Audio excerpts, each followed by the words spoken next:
여호수아 20장 1절에서부터 3절까지의 말씀 오늘 본문입니다. 여호수아 20장 1절에서부터 3절 제가 봉독하겠습니다. 여호와께서 여호수아에게 일러 가라사대 이스라엘 자손에게 고하여 이르라. 내가 모세로 너에게 말한 도피성을 택정하여 부지 중 오살한 자를 그리로 도망하게 하라. 이는 너희 중 피해 보수자를 피할 곳이니라. 아멘. 요즘에 오징어 게임이라고 드라마가 있는데 보신 분들 있을 거예요. 전 세계적으로 이게 얼마나 인기가 있냐면 오징어 게임 자체도 인기가 있는데 어떤 유튜버가 그 오징어 게임하고 비슷한 똑같은 그 세트장을 만들어 놓고 사람들을 모집해 가지고 이제 오징어 게임의 내용을 이제 몇 가지를 가지고 재현을 한 게 있었어요.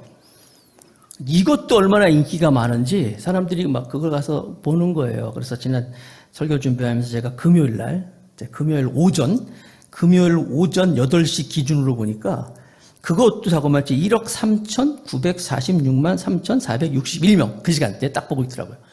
야, 그러니까 금요일 날 1억 3천 명이 보고 있었으니까 지금 토요일 날짜가 있으니까 더 많이 바뀌었잖아요. 난리가 아닌 거예요. 오징어 게임이란 이 드라마가. 그 내용은 이제 돈이 굉장히 필요한 주인공이 이제 그 오징어 게임이라는 것을 통해서 이제 막 죽이고 살리고 막 이렇게 게임을 해가지고 최우승자가 돼요. 결국 456억 원을 이제 상금으로 받습니다. 어마어마하죠. 근데 그 사람이 그렇게 막 죽자사자 목숨 걸고 경기를 해가지고 6억 원을 상금을 받아가지고 이 사람이 정작 쓴 건 10,000원밖에 안 썼어요. 그 CD에서 금액을 확인하고 10,000원밖에 안 찾아가지고 쓴 거예요. 그리고 1년 동안 이 사람은 돈이 필요한 사람이었어요. 거지같이 살았는데 또 역시 그 상금을 가지고도 또 계속 거지같이 사는 거야. 1년 동안. 그러다가 1년이 지나고 나서 이제 그 오징어 게임을 운영자가 이 주인공을 찾아요. 만나자 그래가지고 이제 만납니다. 근데 왜 이렇게 재밌게 들어요, 여러분들? 에? 설교 들을 때 여러분들 이렇게 눈이 반짝반짝 났으면 좋겠는데? 아무튼 운영자를 만났는데 만나고 보니까 자기가 아는 사람이었어. 잘하는 사람이었어. 자세한 것은 말씀 못 드리겠어요. 스포일러가 되기 때문에. 아무튼 이 사람을 만났는데 이 운영자가 그 오징어 게임을 운영했던 사람이 죽어가면서 이 사람을 찾은 거야. 왜 돈을 456억이나 탔는데 왜 1억 10,000원밖에 안 썼냐 하면서 이제 그 사람이 죽어가면서 이 사람을 만나가지고 또 내기를 해, 내기를. 그러면서 이 운영자가 이 주인공한테 하는 말이 있는데 무슨 얘기냐면 들어보세요. 돈이 하나도 없는 사람과 돈이 너무 많은 사람들의 공통점이 뭔지 알아?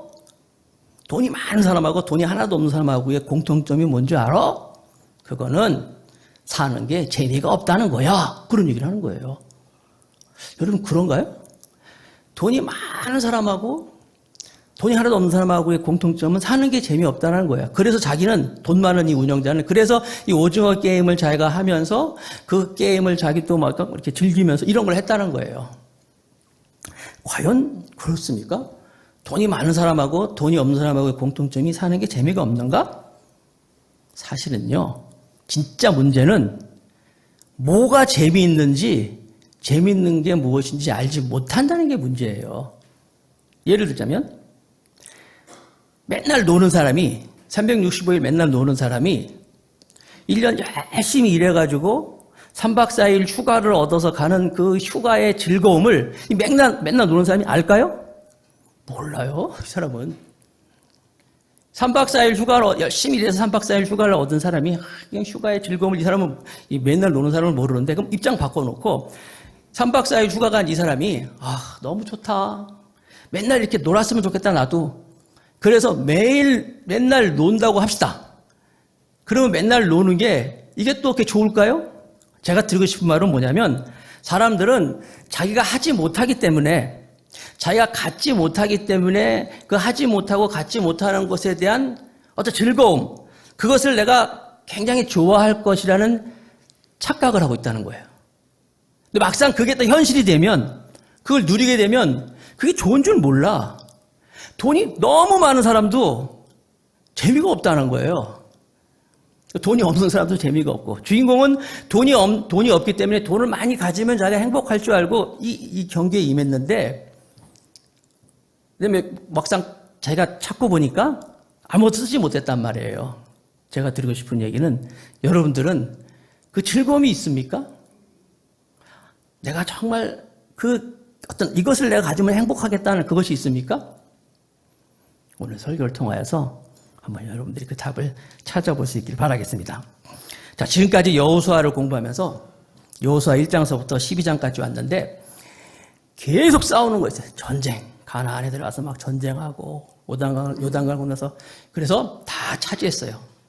다 차지하고 이제 13장서부터는 이제 땅을 분배하는 거예요. 그래서 여기 보면 땅 얘기, 사람 얘기 막 이런 것만 잔뜩 나와 있어. 13장을 해야 되는, 그래서 이제 우리가 오늘 20장으로 점프를 해버렸어요. 그 땅 나누는 얘기 뭐 있는데, 그래도 그 중에서 우리가 좀 주의 있게 봐야 할 장면이 있어서 이제 20장으로 넘어왔는데, 설교 제목은 그래서 피난처 되시는 주님 이렇게 적어봤어요. 피난처 되시는 주님. 그러니까 도피성에 대한 얘기인데, 자, 여러분, 첫사랑 다 해보셨죠? 첫사랑은 꼭 깨집니다. 그렇죠? 첫사랑이 왜 깨지죠? 첫사랑은 꼭 깨져요. 깨지는데 항상 깨져놓고 지금 있는 사랑이 첫사랑이라고 뻥을 치죠. 항상 이렇게. 사기입니다, 그거. 근데 또 사귄지도 알면서도 그래? 내가 첫사랑이야? 하면서 감격해하는 거, 속아주는 것도 이것도 미덕이에요. 그러면 첫사랑이 왜 깨지느냐? 첫사랑이 깨지는 이유는 첫사랑을 할 때 그 당시에 그 첫사랑을 하는 사람의 상황이라든지 그 사람의 수준이라든지 그 사람의 형편이라든지 특별히 그 사랑을 담을 수 있는 그릇이 안 됐던 거예요. 그래서 첫사랑은 깨집니다. 물론 첫사랑에 성공하는 사람도 있어요. 뭐 아까 얘기한 것처럼 그 사람은 그 그릇이 된 거야. 그 사랑을 담을 수 있는 실력이 있기 때문에 첫사랑이 성공한 건데, 대부분 첫사랑은 실력이 안 돼요. 사랑을 담을 만한. 그래서 깨집니다. 첫사랑은 깨지는데, 그래서 첫사랑이 여러분 성경에도 보니까 처음 사랑을 잃어버렸다. 첫사랑에 대해서 얘기하면서 야단치는 게 나와요. 나중에 그 요한계시록에 보면은 처음 사랑을 잃어버렸다. 에베소 교회에 나오잖아요. 처음 사랑을 잊어먹었다고 이제 책망받는 게 있는데, 처음 사랑을 왜 잊어먹었습니까? 처음 사랑을 잊어먹는 것이 왜 문제가 되는 겁니까? 여러분, 부부가 결혼을 했는데, 부부가 결혼을 해서 매일같이 아침에 헤어졌다가 퇴근하는 남편을 볼 때, 그 퇴근하는 남편을 보면서 막 감동하면서 막 눈물 흘리면서 막 그런 부부 있어요? 조금 이상한 부부이다 그러면 정상적이지 않아요. 매일같이 남편을 만날 때마다 눈물 흘리면서 감격하면서 막 그러면요, 이거 조금 좀 뭐랄까요, 치료받아야 돼요. 정상적인 부부는 어떤 부부인지 아세요? 남편이 집에 들어왔어요. 부인이 집에 있는데 남편이 그러죠. 야, 집에 있으면서 사람이 들어왔는데 나와보지도 않아? 그러면 부인이 주방에 있으면서 나는 뭐 하루 종일 놀았는 줄 알아? 그러면서 이게 사실은요, 이게 정상이에요. 그런데 우리는 뭐 이렇게 매일 남편을 볼 때마다 눈물 흘리면서 감동하고 하면은 그게 첫사랑이 유지되는 건, 그게 여러분 문제가 있는 거예요, 오히려. 마찬가지로 우리가 신앙생활도 똑같아요. 신앙생활을 할 때 예수님 처음 만나가지고 너무 좋아가지고 감동하고 막 그럽니다. 그러나 중요한 사실은 성경에서 말하는 첫사랑이 주님 처음 만났을 때 그런 뭐 감동과 감격으로 매일같이 눈물을 흘리고 그런 첫사랑을 얘기하는 게 아니었어요. 에베소 교회에 대해서 하나님께서 말씀하실 때도 너희가 예수님을 만났으면 만난 이후에 이제 그 신앙과 믿음을 점점점 자라가면서, 성경에 나와 있잖아요. 예수님이 어떤 분인지 매일 알아야 돼요. 그분의 사랑이 얼마나 높은지, 얼마나 넓은지, 얼마나 깊은지 그것을 알아가면서 성장하면서 키워나가라는 것을 지적하기 위해서 첫사랑을 잃어버렸다라고 말하는 것이지, 매일같이 마치 부부가 만나가지고 매일 보면서 눈물 흘리면서 감동하라 그런 얘기하는 게 아니에요. 신앙이 점점점 자라가고 신앙이 점점점 커가고 그래서 예수님을 점점점 알아감으로 말미암아 깊이 있고 정말 얼마나 예수의 사랑이 깊이 있는지 높은지 넓은지를 알아가라. 한마디로 뭐예요? 성숙하라는 거예요. 신앙이 자라가라. 성숙해져라. 이걸 말씀하고 있는 거예요. 이스라엘 백성들이 요단강을 지금 건넜습니다. 건넜으면 어떻게 해야 돼요? 가나안으로 들어가야 돼요. 들어가서 그 가나안에서 그들은 전진해 나가야 되는 거예요. 그런데 계속 요단강가에 앉아가지고 조개 껍질 물고 그녀의 목에 걸고 이러면 안 된다는 거예요. 매일매일 좋은 게 아니에요. 가나안을 이제 요단강을 건너서 가나안에 들어가서 근데 막상 가나안에 들어가면 어떤 거예요? 부부가 처음 만나서 막 첫사랑했던 것처럼 눈물 흘리고 감격하는 그게 아니라는 거예요. 가보면 싸우는 거예요. 처절한 전투를 해야 되는 거고 목숨 걸고 그들은 투쟁해야 되는 것이고 가나안 땅이라는 것이 약속의 땅이고 젖과 꿀이 흐르는 곳이고 하나님의 통치가 있는 곳이에요. 그렇지만 그곳에서는 오늘 말씀하는 이 도피성이 필요할 정도의 그런 처절한 현장이다라는 것을 말씀하고 있는 거예요. 도피성을 어디다 두라 그랬어요? 광야에 두라 아니에요. 애굽에 아니에요. 가나안에다가 두라 그랬어요. 그 가나안이 바로 그런 현장이다라는 것을 본문은 말씀하고 있는 거예요. 오래전에 영화 중에서 사랑과 영혼이라는 영화가 있어요. 원제목 고스트라는 건데 사랑과 영혼 혹시 보신 분 있나 모르겠어요. 텔레비에서 재방송을 많이 해가지고 사랑과 영혼이라는 보면요 정말 아주 제목처럼 사랑과 영혼처럼 너무너무 사랑의 아름다움을 막 굉장히 포장만 해놔가지고 참 웃겨 어떻게 보면요. 언체일드 멜로디입니까? 그 노래 막 나오면서 막 이렇게 둘이서 하여튼 사랑과 영혼에서는요 정말 사랑이 무엇인지에 대해서 좋은 것만 잔뜩 그려졌어. 그러다가 둘이 죽어서 헤어져가지고 뭐 영혼이 만나가지고 막 그러는데 사실은요 사랑한다는 게 뭐예요, 여러분? 거기서 보면은요 뭐 싸우는 것도 안 나오고 뭐 돈 달라는 것도 안 나오고 돈 꾸는 것도 없고 병든 것도 없고 아무것도 없이 그냥 사랑만 잔뜩 이쁘게 나와 있어요. 그러면서 애절하게 한국 사람들 그거 보면서 눈물 많이 흘리잖아요. 뭐 사랑과 영혼.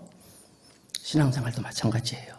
신앙생활을 하는 것이 그런 사랑과 영혼에 나오는 것처럼 이쁜 것만 아름다운 것만 막 눈물 날 정도로만 그런 게 아니잖아요.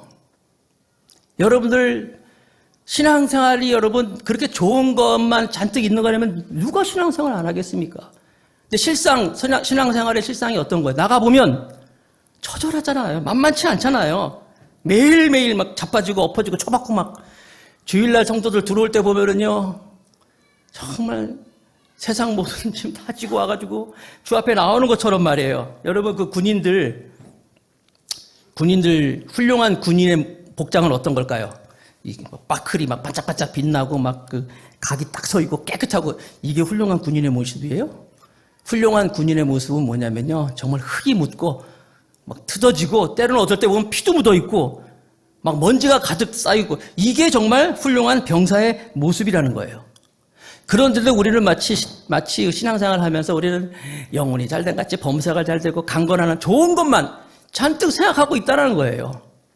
그래서 그런 의미에서 볼 때 오늘 이 도피성이 우리에게 주는 의미가 많이 담겨져 있어요. 그러면 그래서 성도들은 그렇다고 치지만 성직자들은 안 그렇겠지. 목사님들은 안 그렇겠지. 혹시 여러분 빅토르 위고라는 사람이 쓴 레미제라블 이런 게 있어요. 영화로도 있고 우리는 옛날에 장발장 저는 이제 옛날에 어렸을 때 장발장이라는 그 제목으로 그거 막 읽고 그랬었는데 이 빅토르 위고라는 사람도 참 삶이 굴곡이 많이 있던 분이에요. 특별히 1841년도에는 자기 사랑하는 딸이 익사합니다. 물에 빠져 죽어요. 이 딸이 아빠를 위해서 그렇게 기도를 많이 하던 그런 아주 이쁜 딸인데 이 딸이 물에 빠져 죽고 이 사람이 막 이제 디프레스에 빠진 거예요. 그래가지고 뭐 침륜에 빠진 거예요. 그래가지고 막 절필 글도 안 쓰고 막 그런 일도 막 있었어요. 근데 아무튼 이 빅토르 위고라는 사람이 쓴 책이 있는데 이 레미제라블 말고 노틀담의 곱추라는 책이 있어요. 노틀담의 곱추 많이 들어보셨죠? 영화로도 막 나왔었어요. 이 빅토르 위고가 노틀담의 곱추를 쓰게 된 동기가 뭐냐면 실제로 프랑스에 가면은 프랑스 파리에 가면 이제 노틀담이라는 이 성당이 있는데 그가 이 노틀담에 방문하였을 때 노틀담 그 종탑 있잖아요.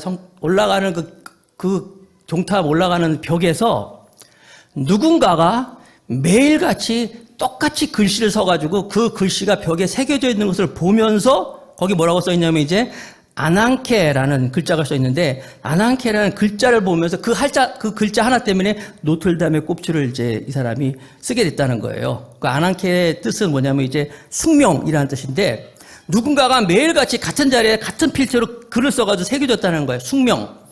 숙명이라는 아난케 글자를 보고 그가 동기가 돼가지고 이제 노틀담의 꼽주를 쓰게 됐는데 노틀담의 꼽주는 알다시피 여러분 그 주인공이 3명이 등장을 해요.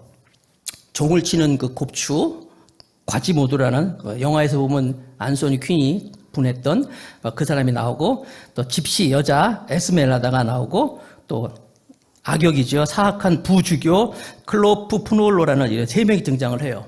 아까 말씀드린 것처럼 빅토르 위고가 뭐 때문에 이걸 썼다고요? 아난케라는 글씨를 쓴 걸 보고 이 노틀담의 꼽주를 젖을 했다면 제가 생각하기에는 그렇다면 주인공은 다른 사람이 아니라 이 사제가 주인공이 아니겠냐 생각이 들어요.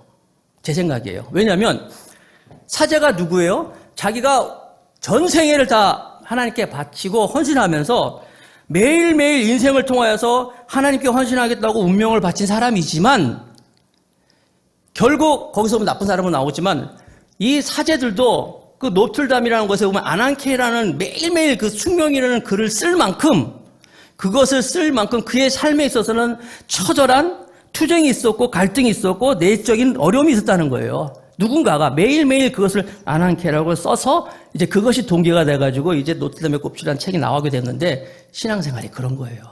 사제들도 목사들도 숙명을 매일매일 새기면서 할 정도로 신앙생활이 녹록지 않다는 거예요. 자, 가나안 땅에 들어갑니다. 가나안 땅에 들어갔을 때 그들은 바로 이 가나안 땅 안에서 그들은 계속된 이런 같은 갈등이 있는 거예요. 이것이 옳으냐, 저것이 맞냐, 그러면서 말이야. 계속 삶의 갈등 속에서 치열한 갈등 속에서 이제 이런 그 도피성과 여러 가지 이야기가 펼쳐지는데 결국 그 모든 것을 다 어우려서 왜 그러느냐, 뭐 때문에 그러냐 할 때 우리는 신약성경 히브리서 1장의 말씀을 통해서 그 답을 찾을 수 있는데 히브리서 1장 1절부터 2절까지 말씀입니다. 한번 보세요. 제가 해석하면서 말씀 읽어드릴게요.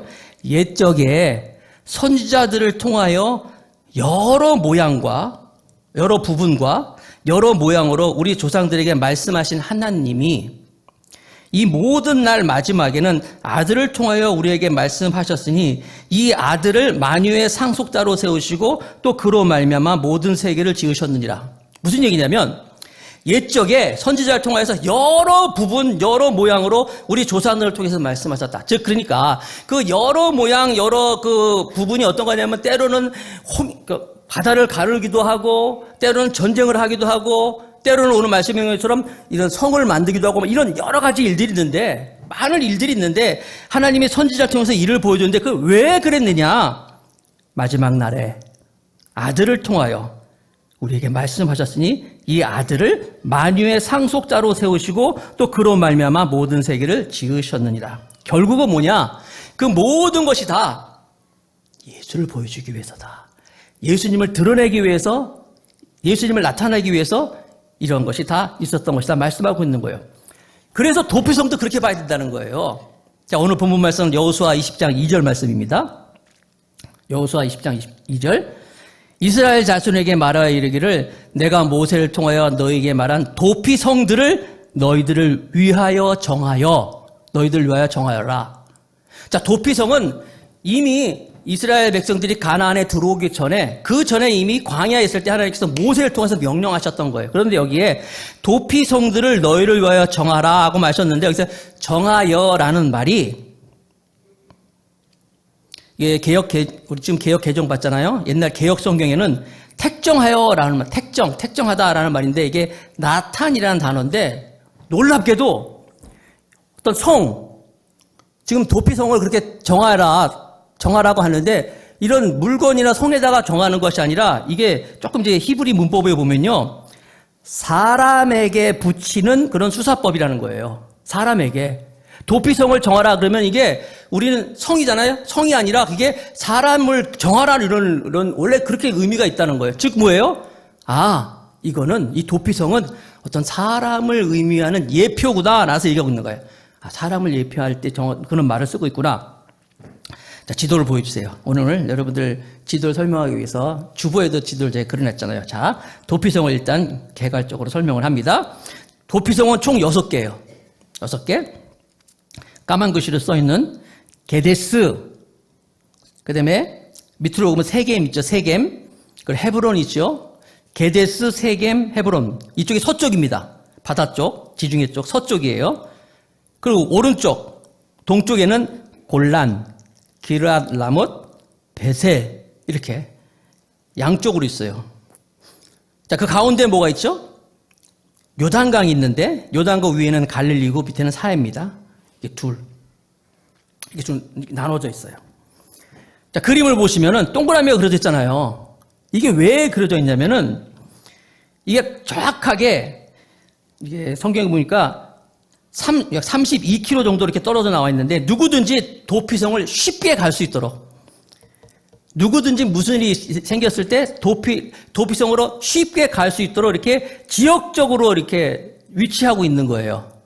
원래 왼쪽에 보면은 지파가 더 많아요. 6지파가 있고 오른쪽에는 3지파가 있는데 더 많으니까 사람들이 많으니까 도피성을 더 많이 만들어야 되는데 인구로 비례해서 정한 게 아니라 위치로 정한 거예요. 누구든지 빨리 그쪽으로 갈 수 있도록 그렇게 32km 정도 이렇게 하루길에 갈 수 있을 정도로 위치하여서 이렇게 만들어져 있어요. 이것이 바로 이게 벌써 빨리 갈 수 있도록 하나님의 은혜구나. 빨리 도망갈 수 있도록 만든 것이구나. 누가 갈 수 있느냐? 어떤 사람이 여기 들어가느냐? 과실치사한 사람이에요. 여러분, 과실치사 아시죠? 내가 죽이려고 죽인 게 아니라 실수로 사람을 죽인 거예요. 그래서 살인죄하고 과실치사죄하고는 엄청난 차이가 있습니다.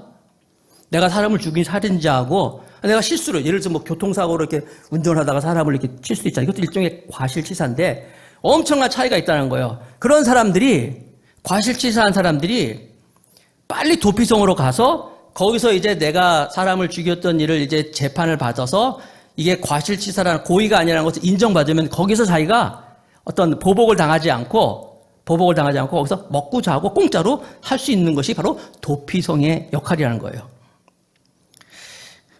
신명기 19장에 보면은 이제 그런 거 얘기가 나와 있는데 너무 기니까 신명기 19장 4절부터 한번 보여주실래요? 신명기 19장 4절부터 제가 읽어볼게요.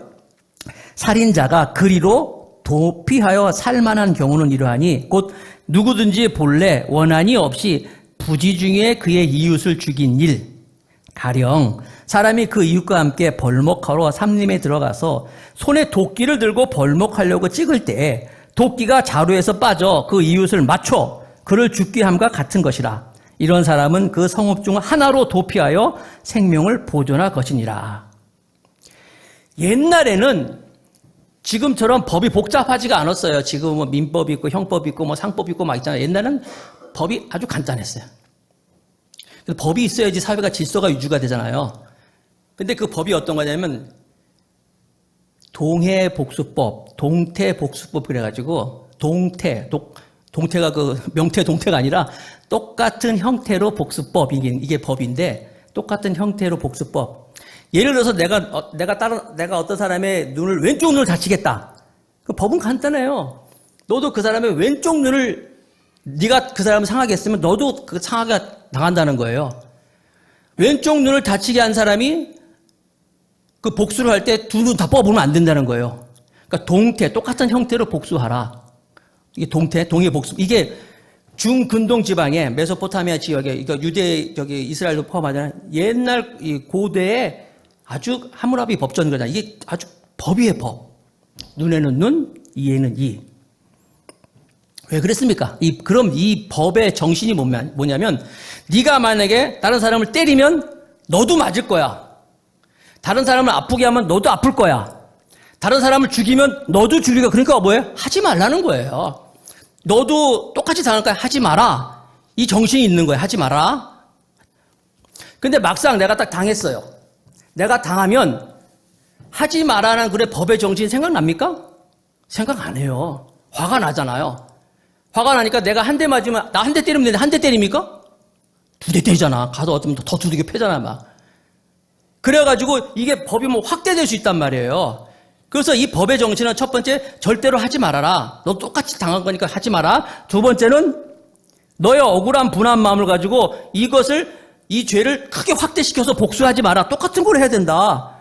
확대시키지 말라는 그 법의 정신이 있는데, 그러니까 결과보다는 동기를 살피는 것인데, 이런 일이 비일비재했단 말이에요. 그 당시에. 왜 그러냐면, 사람들이, 여러분, 요즘에도 우리가 모든 일을 할 때 내가 모든 일을 다 예상하면서 하지 않잖아요. 언제 무슨 일이 생길지 어떻게 알아요? 그게 현실 아닙니까?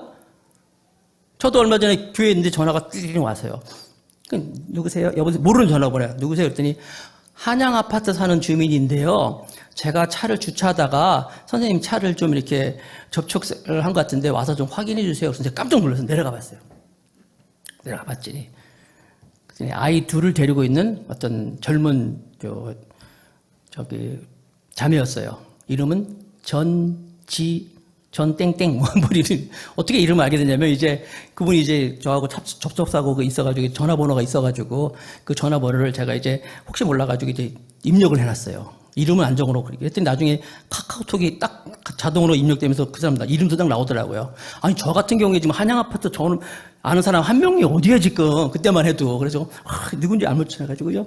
그래서 이름, 전땡땡땡 하는 자매인데, 아무튼 내려가서 봤더니 내 차가 앞에가 이렇게 좀 싹 이렇게 좀 까졌어요. 근데 제가 그랬죠. 저는요, 여기 상가에 있는 더감사교회 목사입니다. 목사님도 얘기하고, 제가 보니까 이거 괜찮은 것 같아요. 제가 그냥 이렇게 살짝 이렇게 하면 되니까, 걱정하지 마시고 그냥 안심하세요. 잘했죠? 응? 잘했잖아요. 목사가 그래서, 나 이 교회 목사인데, 왜 목사를 얘기했어요? 참, 목사님 좋은 분이다. 이러고, 나 이게 목사인데 괜찮으니까 안심하고, 먼저 하셔도 돼요. 그리고 이렇게 전화번호 저장했던 게 있는데, 근데 안 오네. 계속. 중요한 건, 그러고 나서 얼마 있다가 여러분, 제가 남양주에 어머니가 사실 때 그때 어머니인지 아버님인지 하여튼 병원에 입원할 일이 있어가지고 제가 보호자기 때문에 가가지고 막 병원에 가서 아침 처리하고 그 다음에 저녁 때 수요일인가 금요일인가 예배가 있는 날인데 근데 또 짖는개비도 막 오는 거예요. 그래가지고 어떻게 저럴 때 일 다 마치고 굉장히 좀 피곤했나 봐요. 그래서 교회에 와서 파킹을 하는데 제가 사실 별명이 주차의 달인입니다. 굉장히 주차를 잘하는 사람인데, 그날 주차를 하는데 뭔가 그 느낌 있잖아요. 안 좋은 느낌이 있어요. 그래서 주차를 해놓고 딱 나가보니까 옆에 차가 좋은 차야. 고급차. 좋은 차인데, 앞에가 딱 느낌이 좀 그래. 근데 내가 했는지 아닌지 모르겠어요. 나 또 진눈깨비도 왔었고 그래가지고, 내가 했는지 아닌지 확실히도 않아. 그래서 혹시 모르니까 내가 전화번호를 적어놓고, 그 예배가 있으면 예배를 드리고, 저녁에 나가봤는데 계속 연락이 안 오는 거예요. 거기서 연락이 안 와. 저녁 때라 그런지. 그래서 너는 성질이 급하잖아요. 근데 그냥 못 넘기나. 그래가지고 전화를 걸었어, 거기다. 그 옆에 전화번호가 있길래 전화를 쭉 걸었어요. 안녕하세요. 제가 똑같이 얘기했죠. 제가 주차를 하다가 이분이 있었는지, 내가 했는지 안 했는지 잘 모르겠다. 그러니까 좀, 번거롭지만 나오셔서 이거 좀 확인 좀 해 주십시오. 그랬더니, 사람이 나왔어요. 어떤 여자분인데, 나이 많은, 한 50대 좀 넘은 것 같은 중년인데, 내가 말은 안 해봤는데, 말은 안 붙여봤는데, 묻지는 않았지만, 뭔가 예수의 향기가 확 느껴지는 거였죠. 예수의 향기가 확 느껴지는 이분이 나와가지고, 싹 보더니만, 조금 긁혔네요. 그러면서, 괜찮아요. 지금 밤이 늦었으니까, 내일 아침에 정비소에 가서 물어보고 그때 연락하면 되겠죠? 그래서 연락 주세요. 그리고 딱 이렇게 서로 연락했어요. 제가 이 얘기를 왜 드리냐면 여러분 밤 늦은 시간에 있는데 전화가 왔어요. 내가 당신 차를 긁은지 모르는데 내가 긁었는지 안 긁었는지 나는 모르니까 내가 했는지 안 했는지 잘 모르는데 와서 확인해 주세요. 그러면 사실 기분이 좀 나쁘잖아요. 그래서 나와서 봐서 그분이 그러는 거예요. 좀 긁혔네요. 그런데 저를 안심시키는 거예요. 괜찮다고. 이거 좀 늦었으니까 내일 아침에 내일 아침에 그 정비소에 가서 물어보면 될 거예요. 물론 나중에 제가 했죠. 그래가지고 연락이 왔더라고요. 그래서 그 판금이 아니라 도색 도색만 하면 됩니다. 도색 비용만 달라고 해서 제가 그냥 붙여드려서 이제 했어요. 근데 중요한 건 뭐냐면 이분이 정말 상대방을 기분 나쁘게 하지 않고 오히려 나를 안심시키면서 고치면 되죠 하더라고요. 내가 물어보지는 않는데 속으로 야, 교회 다니는 분이 아닐까? 권사님 혹시 아닐까? 이런 생각이 들더라고요. 근데 뭔 얘기하다 여기까지 왔어요 지금? 도피성 얘기하다 왔잖아요. 도피성. 살다 보면요. 나도 모르게 실수하고 나도 모르게 잘못한 일이 많이 있다는 거예요. 그럴 때 특별히 이 옛날 이 고대에는 피해 복수, 사람을 다치게 했을 때는, 사람을 죽였을 때는 반드시 내가 죽어야 되는 그런 피해 보복이 있는 그런 상황에서 어디로 가라고요? 도피성으로 튀는 거예요. 가까이 있는 거죠. 특별히 도피성이라는 것은요, 1년에 한 번씩 꼭 도피성은 1년에 한 번씩 남자들이 나와가지고 봄만 되면은 폭이 14m가 되는 그 길을, 도로를 보수해 놓으래. 그러니까 꼬불꼬불한 길을 찾아가는 거 아니라 도피성을 향해서는 길을 넓게 만드는 14m나 되는 넓은 길을 만들어가지고 사람들이 도망가도록 만드는 거예요. 그리고 표지판도 만들어 놓으래. 표지판. 그 미클랏이라는 그런 말, 글자인데 표지판을 계속 붙여놔가지고 여기가 도피성입니다라는 것을 가르쳐 주라는 거예요. 그리고 특징이 또 뭐냐면 도피성은 모두가 고지에 있어요. 고지에 있다는 얘기는 무슨 얘기냐면은 이 히브리인들의 머릿속에는 높은 곳은 안전하다라는 생각을 하고 있는 거예요. 시간이 많이, 오늘 빨리 끝내준다 그러는데 길어졌네. 오늘 세미나 때문에 설교를 좀 빨리 끝내고 좀 여러분 교육하려고 했었는데, 자, 빨리 그러면 지금부터 그 예수님을 예표하는 도피성의 이름을 가지고 있는 그 뜻을 한번 살펴보겠어요. 지도를 보시면서 함께 보세요. 자, 맨 위에 보면 게데스라는 게 있죠. 게데스. 게데스의 뜻은 뭐냐면 구별되다라는 거예요. 구별되다. 여러분, 우리를 성도라 그러잖아요? 성도라고 부르는데 이 성도가 무슨 말이냐면 거룩할 성자에다가 물이 도자예요. 거룩한 성도다. 거룩하다라고 하는 것은 거룩이라는 게 뭐예요, 여러분? 거룩하신 하나님 아버지. 목사님이 거룩한 분이 그게 아니에요. 거룩한다는 얘기는 구별하다. 그런데 중요한 것은 이게 능동태가 아니에요. 능동태가 아니라 수동태예요. 거룩해진다라는 거예요.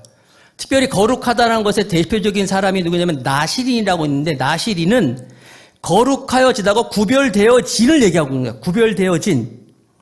구별되어졌기 때문에 존재가 그런 것이지 그 사람이 뭐 특별히 어떤 일을 하는 게 아니에요. 마찬가지로 우리 성도는요, 우리 그리스도인들은 하나님께서 우리를 구별시켜 놓으셨어요. 구별되어진 존재라는 거예요. 뭘 하는 게 중요한 게 아니라, 하는 것 같으면요, 헌신이란 말 있잖아요. 헌신을 한다는 말이 드릴 헌자에다가 몸신자잖아요. 내가 헌신하다. 성경에는요, 헌신한 말 없어요. 헌신되어진 것만 있어요. 즉, 우리가 무슨 일을 하는 거 간단해. 일만 하면 돼. 일만 하는 게 중요한 게 아니라 내가 어떤 존재냐가 더 중요한 거예요. 내가 헌신되어진 존재라는 거예요. 여러분, 오늘 재직 세미나 하겠지만 재직이 뭐냐면요, 뭐 집사가 되고 권사가 되고 안수집사가 되고 그게 중요한 게 아니라 내가 어떤 존재냐가 어떤 존재냐가 더 중요한 거예요. 이게 왜냐면 무슨 하는 일 같으면 간단하죠. 교회 와서 봉사 좀 하고 뭐 헌금하고, 그게 아니라 내가 어떤 존재냐라는 것을 인식할 때 구별되어진 것으로 내가 볼 때는요, 우리의 삶이 전체가 다 나의 헌신의 영역이에요. 공부하는 것도 내가 헌신자로서, 비즈니스 사업하는 것도 내가 헌신자로서 내가 어떤 존재라는 것을 그 싸움을 한다는 거예요. 예수님은 바로 우리를 도피성에서 게데스, 너희는 구별되어진 존재라고 말씀하고 있는 거예요. 두 번째로 그 밑으로 쭉 내려가면은 두 번째 뭐가 있죠? 세겜. 어깨에 짐을 지다. 이것은 뭐냐면 어깨에 짐을 지는 것. 여러분, 마태복음 11장에 보니까 예수님께서 수고하고 무거운 짐을 지다 다 내게로 오라. 내가 너희를 쉬게 하리라 그랬잖아요. 예수님이 우리를 모든 어깨에 짐을 다 쥐어주신다는 거예요. 내가 너희를 쉬게 하리라. 그러나 중요한 사실은 거기서 예수님이 그냥 넘어가는 게 아니라 너희들도 짐을 지는데 내가 너에게 주는 그 짐은 쉽고 가볍다. 이렇게 말씀하셨어요.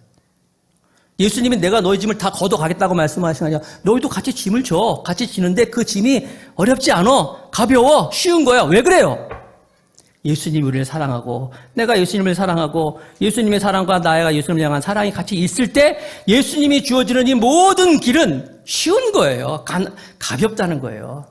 재직이 그런 거 아니에요, 여러분? 그냥 이게 해야 할 일 하다 보면 다 무거워요. 이게 어려운 거예요. 그러나 예수님 사랑하고 예수님 내 사랑받고 하다 보면요, 이 모든 게 다 쉽고 가볍다는 것을 말씀하고 있는 거예요. 의미를 모를 때 다 힘들죠. 공부의 의미를 모를 때 여러분, 공부처럼 하기 싫은 게 어디 있어요? 하기 싫잖아요. 그러나 공부의 의미를 바로 깨달으면은 자라고 해도 안 자요. 그리고 공부하는 거예요. 자, 세 번째, 헤브론죠. 헤브론, 유다 지파인. 지난주에 헤브론 살펴봤잖아요. 그거? 유다, 갈렙, 헤브론, 교제하다. 그래요. 예수님이 우리를 구별시켜서 우리를 정말 가볍게 만들어서 예수님과 우리가 성도와 성도를 하나로 묶어주셨어요. 교제하도록 만든 거예요. 형제가 연합함이 어찌 그리 선하고 아름다운 거.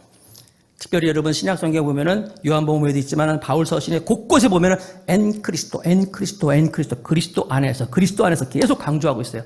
그리스도 안에서 우리가 그리스도와 연합하는 것을 말씀하고 있는 거예요. 그래서 사실 따지고 보면 내가 그리스도 안에 있느냐 그리스도 밖에 있느냐 이것밖에 구별할 수 없는 거예요. 그러니까 BC와 AD밖에 없는 거예요. Before Christ, 예수님 이전이냐 내가 아노 도미니 예수님과 함께냐 이 구별밖에 없는 거예요. 여러분은 지금 어디 있습니까? 아직 B입니까? 아니면 AD입니까? 인생은 60부터라 그러는데 그게 아니라 인생은 60부터가 아니라 십자가에서 시작되는 거야. 내가 그리스도 안에 있는가? 그리스도와 같이 그냥 따로 노는가? 바로 헤브론 그리스도가 우리를 하나 되게 만들어 주셨어요. 자, 네 번째 오른쪽으로 가서 르우벤 지파에 있는 베셀. 베셀은 요새라는 거예요. 요새라는 의미를 가지고 있어요. 제가 찬송가 중에서 좋아하는 찬송인데 이따가 부를 거예요. 가사만 한번 읽어드릴까요? 피난처 있으니 환난을 당한 자 이리로 오라. 땅들이 변하고 물결이 일어나 산 뒤에 넘치도록 두렵지 않네. 이방이 떠들고 나라를 모여서 진동하나 우리 주 목소리 한 번만 바라면 천하의 모든 것 망하겠네. 만유주 하나님 우리의 도울 피난처시오. 세상의 난리를 그치게 하시니 세상의 창검이 다 쓸데없네. 높으신 하나님 우리를 구하니 할렐루야. 괴로움이 심하고 환난이 극하나 피난처 되신 주 하나님이 예수님 우리의 피난처가 되신다는 거예요. 우리를 안전하게 뽑아주시고 우리를 지켜주시는 그리고 우리의 요새가 되시는 하나님 바로 베셀. 자, 위로 올라갑니다. 길르앗 라못 갓 지파에서 그 레위 지파들이 내놓은 성인데 이게 뜻이 뭐냐면 높은, 아까 제가 말씀드렸죠. 히브리인들은 높은 곳이라는 개념이 뭐라 그랬어요? 안전한 곳이다 이렇게 의미를 갖고 있잖아요. 동의하는 거예요. 이렇게 안전한 곳, 의지할 곳이다. 길르앗 라못. 그러면 마지막으로 오른쪽 올라가 보면 거기 이제 문하세는 이제 반지파로 양쪽이 나눠졌잖아요. 문하세 동쪽에 있는 문하세 지파에서 내놓은 이 도피성은 골란. 사실 이 지역이 바산이라는 곳이기 때문에 바산 골란이라는 곳인데 골란 동네 이름은 골란인데 사실 그 뜻은 곤란한 게 아니에요. 뭐예요? 기쁨이에요. 기쁨, 행복이라는 거예요. 아까 처음에 말씀드렸죠? 오징어 게임만 얘기하면서 했잖아요. 참 기쁨, 참 행복은 바로 예수 안에서 있다는 거예요. 예수 안에 거하여서 예수님과 우리가 가장 높은 곳에 우리를 요새로 삼아주시고 우리와 교제하고 우리 어깨를 주시고 우리를 구별시켜 주신 그 예수 안에서 참 행복이 있고 참 기쁨이 있다고 말씀하고 있는 거예요. 말씀을 뵙겠습니다. 도피성. 이 도피성에 담겨져 있는 이 예수 그리스도의 이 영혼의 기쁨과 은혜를 맛보면서 우리가 어렵고 힘든 이 시기에 예수님이 나의 참 주가 되시고 나의 하나님이 되시고 그분 안에서 내가 참 안식을 누리면서 우리의 생애를 하나님께 드릴 수 있는 성도가 다 되시길 주님의 이름으로 축복합니다.